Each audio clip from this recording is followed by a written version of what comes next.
بسم الله الرحمن الرحيم. النهارده عايز اتكلم معاكم عن الانسان. انت في رحلتك للتعرف على نفسك لازم تعرف ايه هو الانسان ده.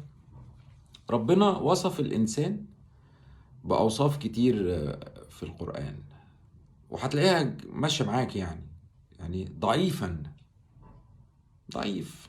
يئوس، بييأس بسرعه، كفور، ظلوم، ممكن يظلم نفسه كفار، بيغطي دايما الحق، هو مش عايز دلوقتي، خليني في اللي انا فيه.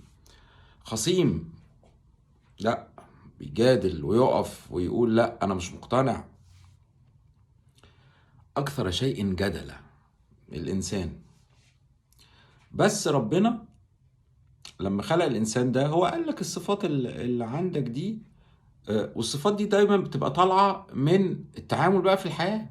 اوكي، دي خصائص عندك كلها ليها علاقه بالفجور. التقوى عايزة جهد بقى، عشان تروح لها عايزة جهد، فعايزة حركة في القلب. آه، فلو احنا بصينا للإنسان هتلاقي ربنا هو أصلا مكرم الإنسان ده. يعني المفروض الإنسان ده ما يقبلش الإهانة، هو إنسان مكرم، والإنسان كده عارف الصفات بتاعته اللي هو المفروض ربنا قايلها له دي، اللي هو المفروض يبدأ يحاربها عشان يعلى بقى. بس عشان نقدر نعمل ده احنا لازم نتعرف على الانسان. انا بحب الغطس، بحب اروح اغطس، فبنزل البحر مرعب تحت وجميل جدا، ما بيخلص. تخيل بقى ده الغطس الداخلي بقى، لما بتغطس جوه لقيت البحر اللي جوه اوسع بكتير من البحر اللي بره.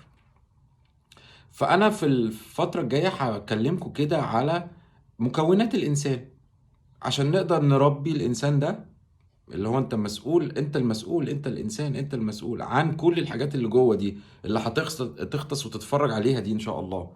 فانت لازم توصل لمرحلة ان انت فاهم كل مكوناتك عاملة ازاي عشان تبدأ تديرها. يعني احنا مثلا ربنا عرض الامانة على الجبال وكذا حاجة تانية وأبين أن يحملنها. محدش قال، محدش رضي يحمل الأمانة. الأمانة هي إيه؟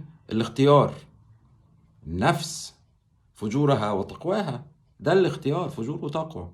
وحملها الإنسان.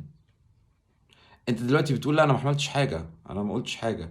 لما هتبدأ تتعمق في القرآن وتتدبر هتلاقي نفسك لا حملت.